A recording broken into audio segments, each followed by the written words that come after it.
መዓዛ መሐመድ መልካም ሰላም ሞላና ተስፋዬ ወልደ ስላሴ ላይ የተከፈተውን ዘመቻ ይመለከታል። ዘመቻውን የከፈተው ደግሞ ማን ቢሆን ጥሩ ነው? ሀብታሙ አያሌው። በነገራችን ላይ ከአንድ ምዕራፍ ወደ ሌላ ምዕራፍ ከመሸጋገራችን በፊት እኮ ይቅርታ መጠየቅ ያለባቸው ሰዎች አሁን ላይ እንደገና ወቃሹ ነው እየተከሰቱ ነው።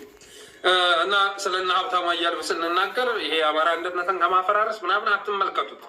እና ሀብታሙ አያሌው በየቀኑ ልክ ልካቸው እንዲነገራቸው የሚገባ ሰዎች ናቸው። ካላስታወስናቸው ጭንቅላታችሁ ላይ ነው የሚወጡት። ጌታዬ ሀብታሙን የአደብ ውስጥ ያስገባሁት እኔ ነኝ። ምናልባት ማታውቁ ከሆነ ካላስታወስካቸው ትናንትና ያጠፉትን ጥፋት ክደው እንደውም ጥፋተኛ ነህ ብለው ይመጣሉ። አሁንም እያደረጉ ያሉት ይህንን ነው። ለምሳሌ እነ ተስፋዬ ወልደ ስላሴ ላይ እነ መዓዛ ላይ የተናገረውን ንግግር በትናንት ፕሮግራሙ እዚህ ጋር ምትችል አቀርበው አልችልም።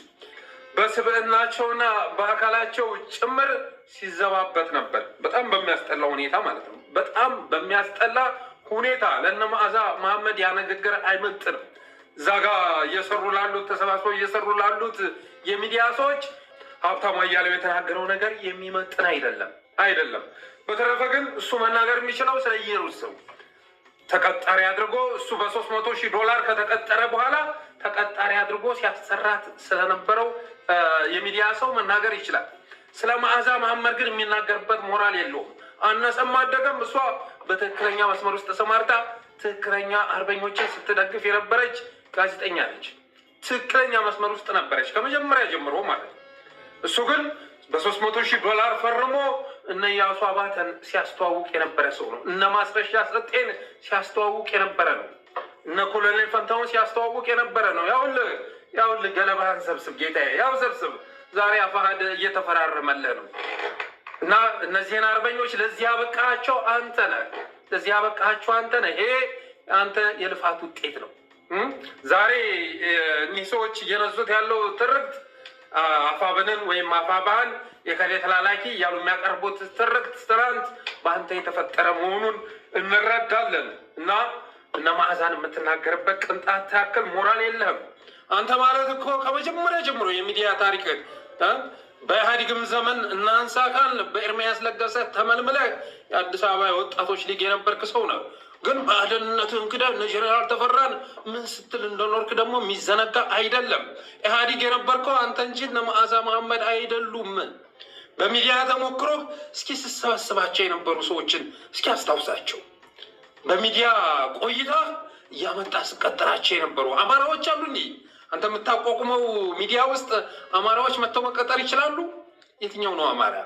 እነ ሞገስ ዘውዱን ነው ስታመጣ የነበረው። እነ ኤርሚያስ ለገሰን ነው ስታመጣ የነበረው። እና አፈወርቅን ነው እየቀጠርክ ያለው።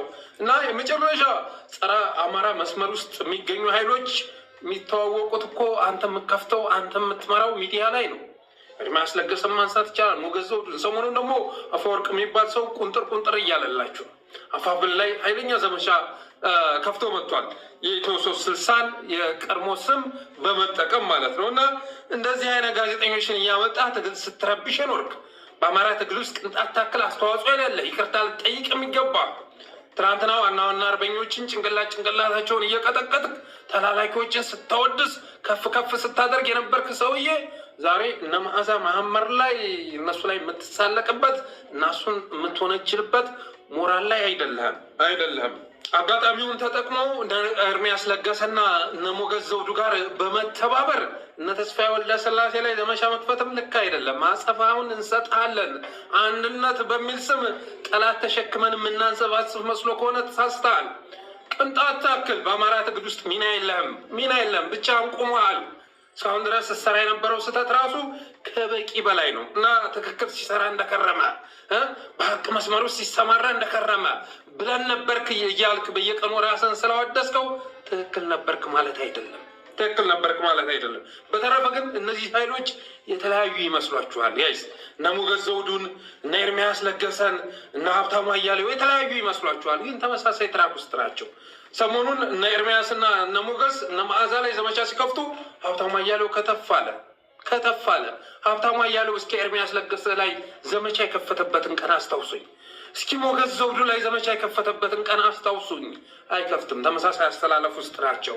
እኔ በዚህ መስመር እናንተ በዛ መስመር ብለን የሆነ ቦታ ላይ ስንደርስ እንገናኛለን ተብለው በተለያየ መስክ የሚገሰግሱ ኃይሎች መሆናቸው መታወቅ አለበት። በተረፈ ግን ስለ አንድነት ሲባል የጠላት ስራ ሲሰሩ የነበሩ ሰዎች መልሰው አጋጣሚውን እየተጠቀሙ እንዲያጠቁ የምንፈቅድ እንዳይመስል